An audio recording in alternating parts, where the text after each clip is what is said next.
a moment Okay, so I'm going to call you back. available? I'm sorry. What? You ready for me to go? Yeah, if you want to go ahead. I don't want to hold you on the meeting.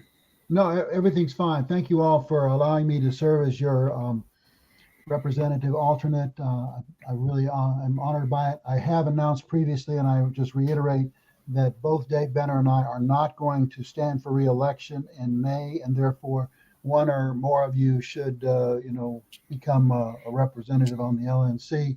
I think it's a really, really important job, and I'd be happy to talk with you about, how we did it and how we, failed or succeeded in our work.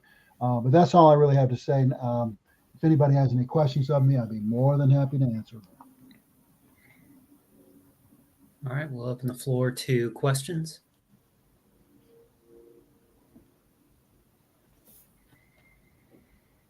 All right. Thank you, Mr. Cowan. I do appreciate it. All right, our first order of business is a suspension of the policy manual to allow Brian Allen to assume the vice chairmanship. According to our bylaws, technically Zach would be our vice chair, but since we had that election and we need to fix that in the bylaws, is it in the policy manual, Brian? Not the bylaws? Yes. Very sorry. It's in the policy manual. So basically on a technicality, Zach is still acting as vice chair. So I will entertain a motion to suspend the policy manual to allow Brian to assume the vice chairmanship. First, unless it's happened already, Mr. Chair, I think the current vice chair does need to officially say that he's resigning, and then we would suspend the policy manual to elect Mr. Allen to the position immediately.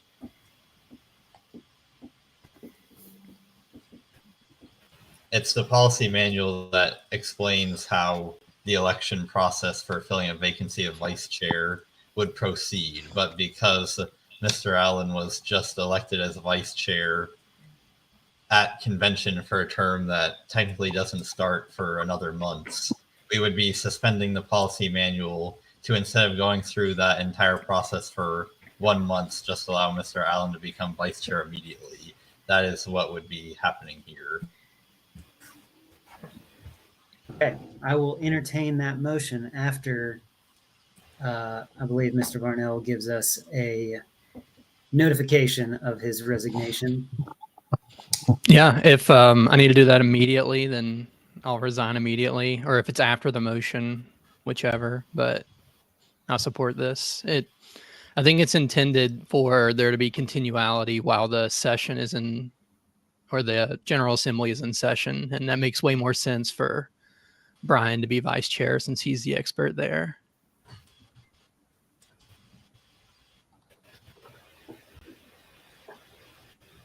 Okay. I will now make a motion to suspend the policy manual to allow Mr. Allen to become vice chairman immediately. I'll second. Been moved and seconded to allow Mr. Allen to assume the vice chairmanship. Is there any debate? Is that Brian Graham? I don't have a debate. I just have a question. Would it make more sense just to make a motion to amend the policy manual to match what the bylaws is? I was looking for that specific spot right now. Yeah. To try and pull it up for us. We can continue this way, and then like the next meeting, maybe we can just modify the policy manual so we can just keep moving. I think that's good. Mr. Allen? Yeah, so just to kind of clarify, the officer terms are in the bylaws, so we can't affect those. But what we're suspending is the notice requirements upon vacancy. Like we have to give 10 days notice to people so they can send in applications and whatnot. That's what's being suspended.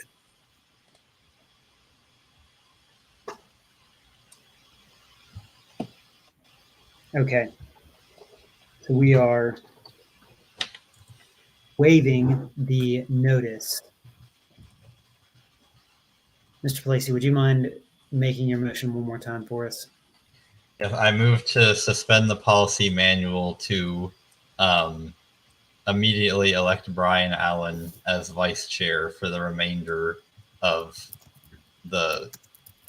Varnell's term. And thank you, Mr. Allen, for pointing out that it's section 2.2.8 of the policy manual specifically is what we would be suspending. Perfect. So what we're looking at right now is an email will be sent to current membership at least 10 business days before the next executive committee meeting, soliciting applications for nomination. And that's what we're doing here is we're suspending that piece so that we can immediately fill our vacancy for vice chairmanship. And then our next meeting, or I guess as soon as the legislative session is over, Mr. Allen will take his rightfully elected vice chairmanship anyway. So is there any further debate? I see a hand up, but I can't. Oh, Mr. Graham. All right. No, that's my bad. I just left it up. Okay.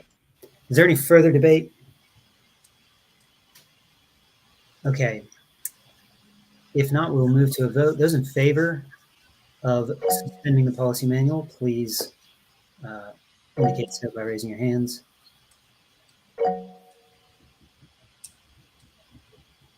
All right, I see 11 hands. You can lower those hands.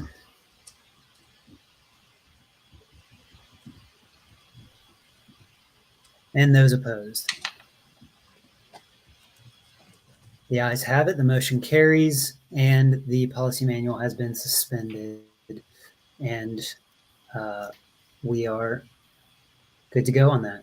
Mr. Allen is now our vice chair for the next month or so.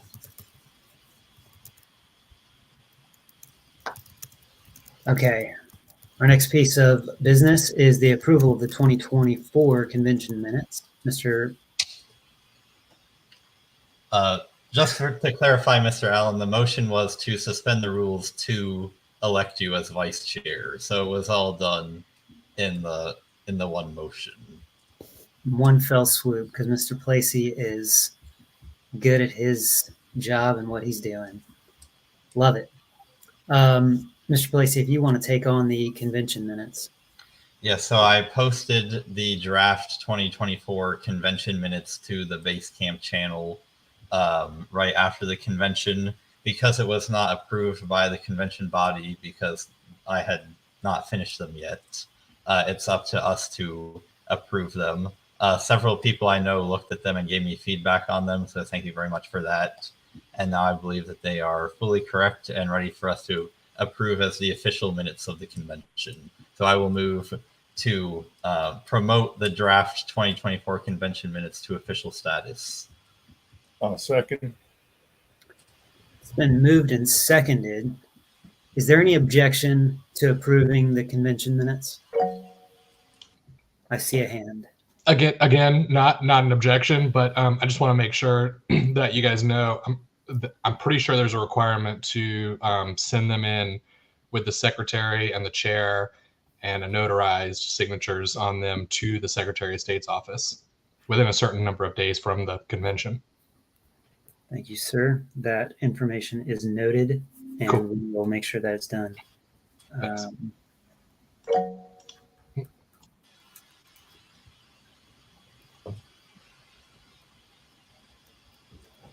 All right. Is there any objection to approving the 2024 convention minutes as shown in Basecamp? Hearing none, the approval of the convention minutes is passed, and those are our official minutes. I see the LNC update. We've done that. So we'll move forward to the 2024 ballot access report from Mr. Mosley. All right. Can everybody hear me? Yes, Yes. sir. Okay, excellent. Okay, so my mind has been a whirlwind since we got the news about the PSC races less than 2 weeks ago. And so at this point, my conclusion is that we're not going to have PSC races this year, and we have to move forward and use the LP presidential race to carry our ballot access. So I put some thoughts together and created a plan. I put it online. I've put the link into the chat. So if all of y'all could go there and follow along with me, I think this would be helpful. This is pretty simple stuff, and I think it clarifies a lot about what we have to do to make this happen. And when I say this, I mean carrying our ballot access, our statewide ballot access through the presidential vote totals. All right. Is everybody able to see my webpage? Or could somebody share screen that?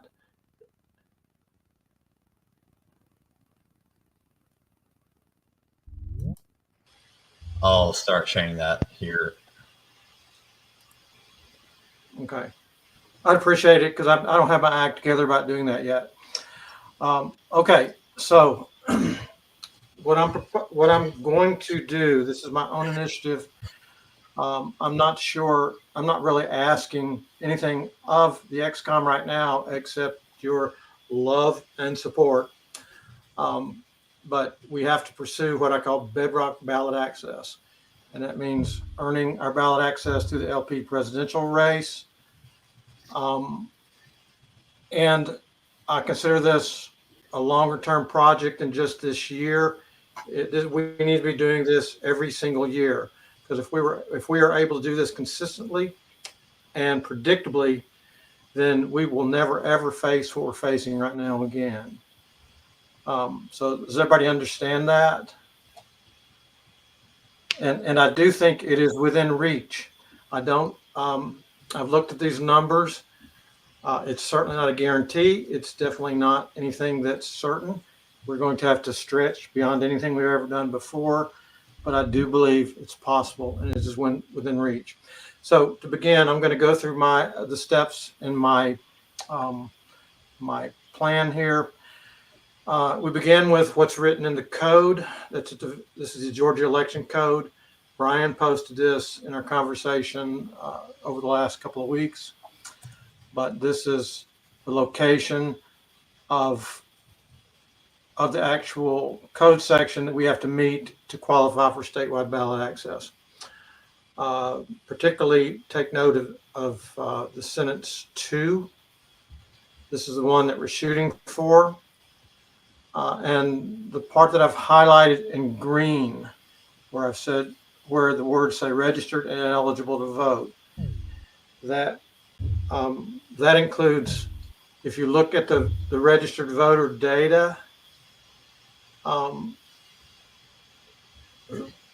the Secretary of State people talk in terms of active voters and inactive voters. That is a confusion, and we have to be aware of it. What we're looking, the number that we have to look at, which is this part that's in the code that says registered and eligible to vote, is the sum of active and inactive voters. And inactive voters is someone who voted 3 election cycles ago, has never removed themselves from the voter rolls. They just haven't voted, and the Secretary of State marks them as inactive, but that doesn't mean they can't show up and vote. They are still eligible. So please keep that in mind. These fine distinctions are important so we don't confuse ourselves in the numbers. It's very easy to do. All right, so that's the code. Let's look at our history. Zane, if you could scroll down a little bit. The part that says where we've been. There we go, that's good. So this is the specific voter history for all of our presidential elections since we actually attained our statewide ballot access in 1988. I want to bring your attention to the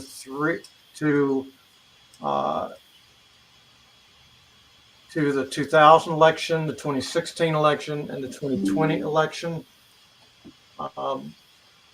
The 2016 election was the Gary Johnson campaign.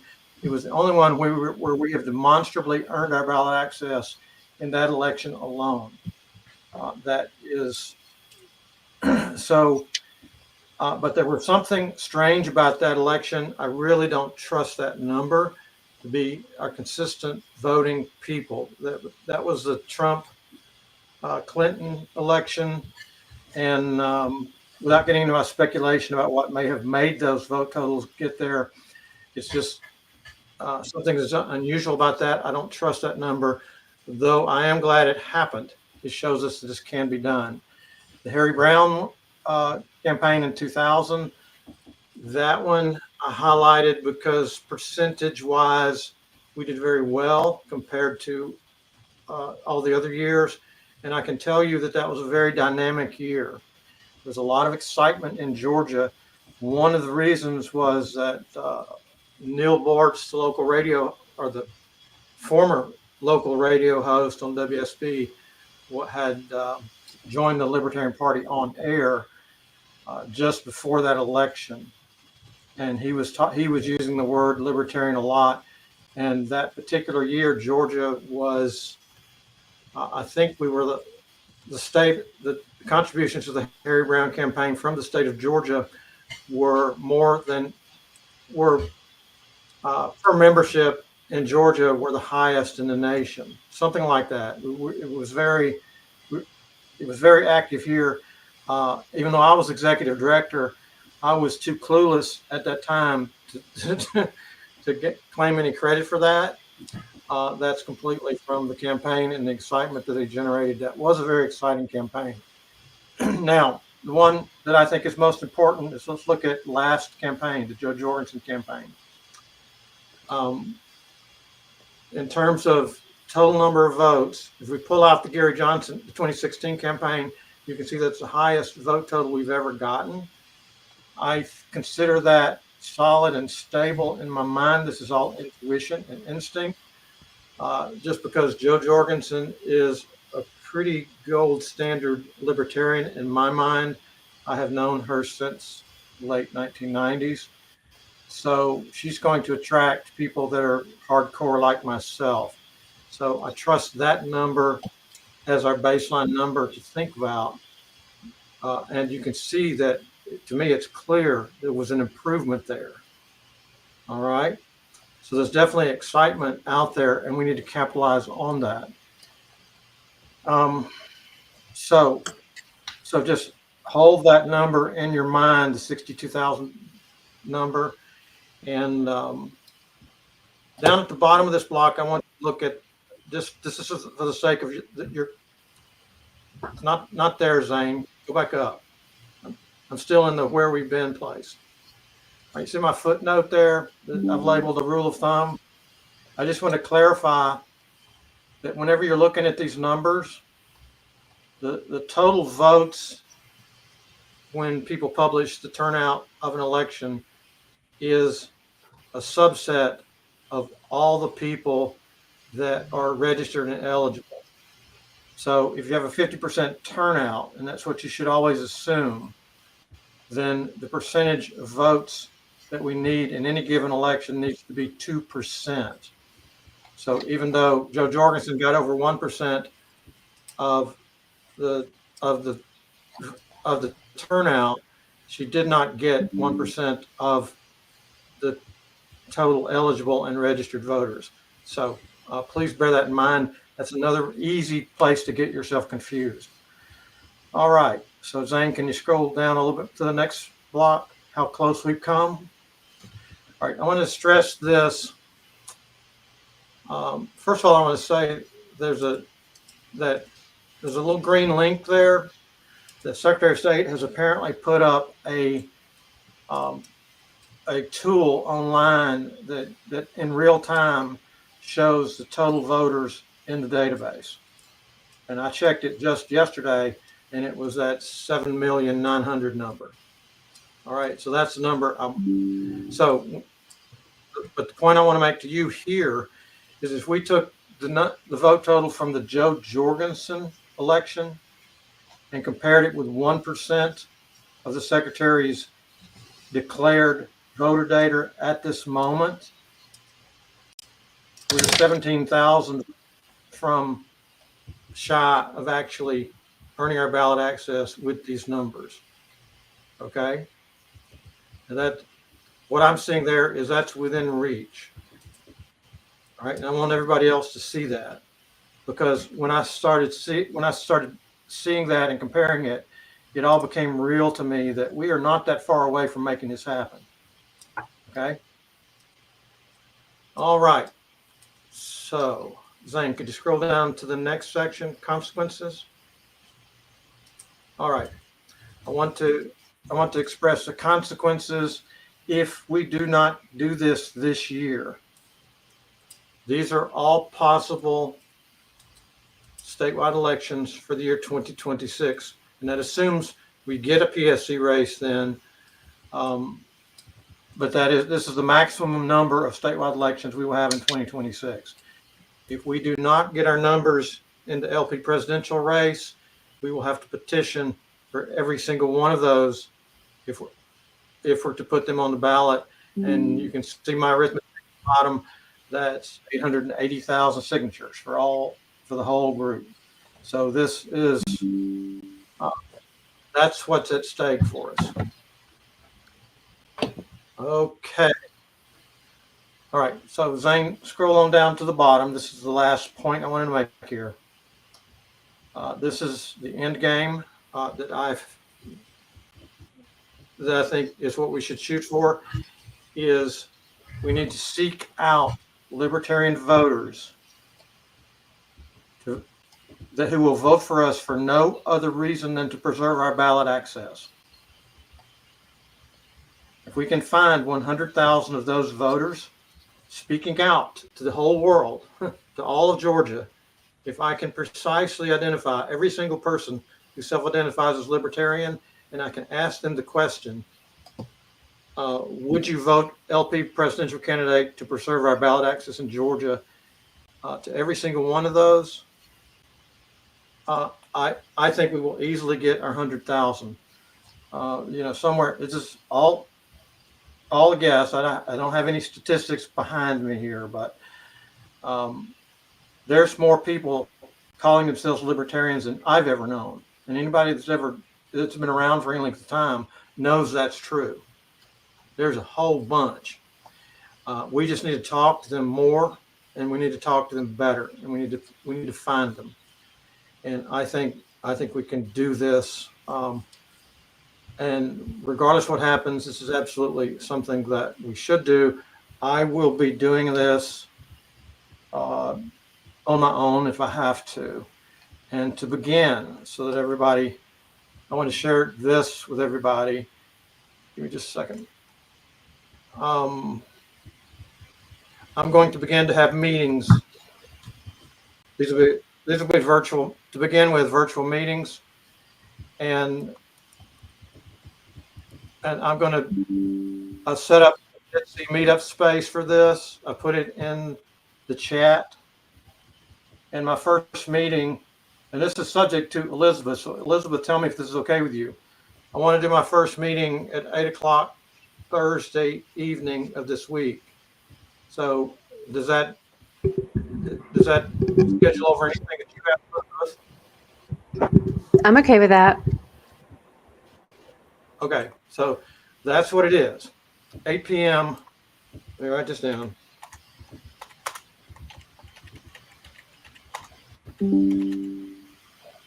Okay, that's Thursday night, the 15th at 8 p.m. at this meeting space. This is not just for XCOM people. I'm looking for anyone who is concerned about our ballot access and is really willing to help us work for it. I will have an agenda. Don't worry if you can't make this meeting. I'm going to have more. I'm going to try to have maybe as many as 2 a week between now and the election. So that's a heavy schedule for me, but I'm going to shoot for it. I think we need to be continuously talking about this, and you will hear more of this. Whether you are able to make this meeting or not, know that we have to do this. Okay, so that's all for that for right now. Have I raised any questions for anybody here? Can you tell me the date of that one more time? I'm going to put it on our executive committee schedule. Your next meeting, I mean. I'm sorry, Jared, I didn't understand your question. When your next meeting is. You said you were going to do one, right? Yeah, I'm going to do one 8 p.m. Thursday night, the 15th. So that's Okay. 3 nights from tonight. Perfect. Okay. So everybody, this is not just XCOM. So tell your buddies, let's get this going. I will have an agenda. We will be having more meetings. So if you can't make this one, I don't have it online right now, but I'll put up a schedule online soon and we'll get that out. So that's what's going on. All right. So any other questions? David Barker, did you have a question? I do, Mark. And I know you haven't Okay. put up an agenda yet, but I'm assuming this is going to call for some direct contact with people that are either members of the Libertarian Party or whatever. Would you anticipate starting that after we have a presidential candidate at the convention picked, or prior to that? And the reason I'm asking that question, not to sound snarky, but this will sound snarky, but sorry about that. If Toad is our nominee, and I know he's not going to be, but it's going to be hard to get people to convince people to vote Libertarian just to keep us on the ballot with a clown in the seat. So it would be helpful, I think, for us if we have a good candidate. Okay, David, I totally agree with you. However, this is such an urgent matter. I think we need to go ahead and get started. And like I said, I'm specifically wanting to find people who identify as libertarians, and I want to find out if they're willing to vote. And I want them to understand our ballot access situation, and I want to find out and identify those who will vote for us for no other reason than to preserve our ballot access. And I hate to say this, it's going to sound a little bit dumb, but even if we did nominate Toad, we still need to keep our ballot access because because it makes us easy. It makes it easier for us to overcome the nonsense that's going to come from Toad in 2026. You follow me? So I do. I understand that. I understand. Yeah. That. So but that's some of the headwinds that I've run against. I'm sorry. I'm talking. Is my mic on? Yeah. Okay.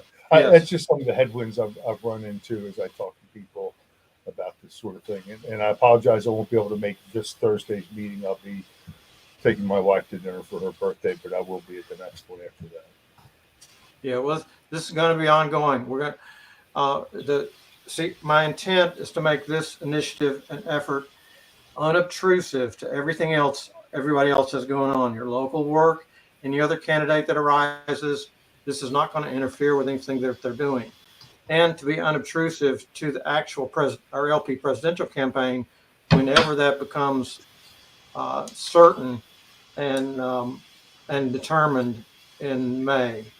So this is a separate effort than actually campaigning for a specific presidential candidate. Like even after May, I don't see myself running around trying to convince people to vote for Toad and not Trump. Okay. Right. So though I might, but this is something separate, and I intend to learn the techniques to make this happen and to help us all institutionalize this into our effort and make this ballot access thing ours forever. That's the real end game. All right. These people are never going to take this away from us again. All right. Everybody get that? That's our attitude. Understood. Thank you, Mark. Okay. All right. So if there's no more questions, I'll move on. So any more questions? All right. Y'all all know how to contact me if further questions and or show up Thursday or later. Okay. All right, Jared, that's all for that. Perfect. I'll give me just a second. I'm going to finish making this event so I don't forget it.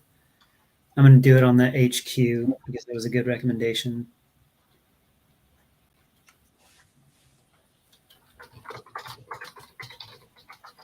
And I'm ready to talk about candidates, I think, when you're ready. I'm ready for you. Go for it. Okay. So the first thing this part of what I have to say is way more confused than bedrock ballot access.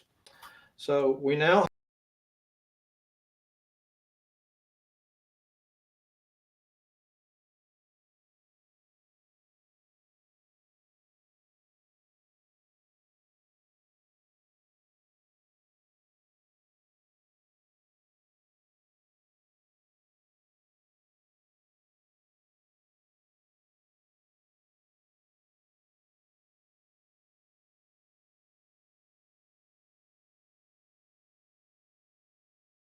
Los que no terminó tienen que recuperar. No, no la ha subido todo tampoco.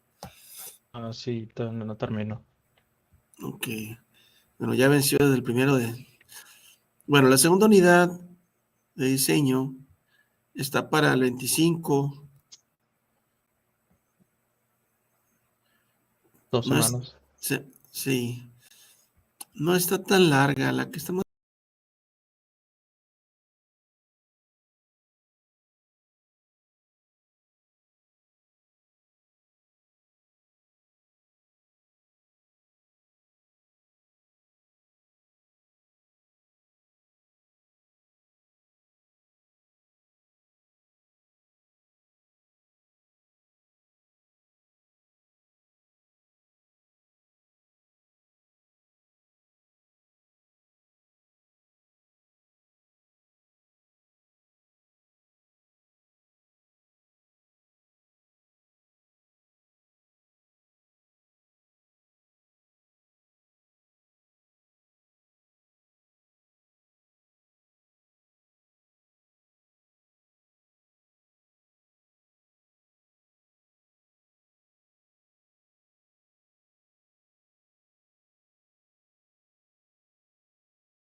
I'm so sorry. I don't know how to make that go away. All right. Let me start the more useful recording. Oh, wait. Let me interact with it. Because it's not doing the thing I want. There we go. All right.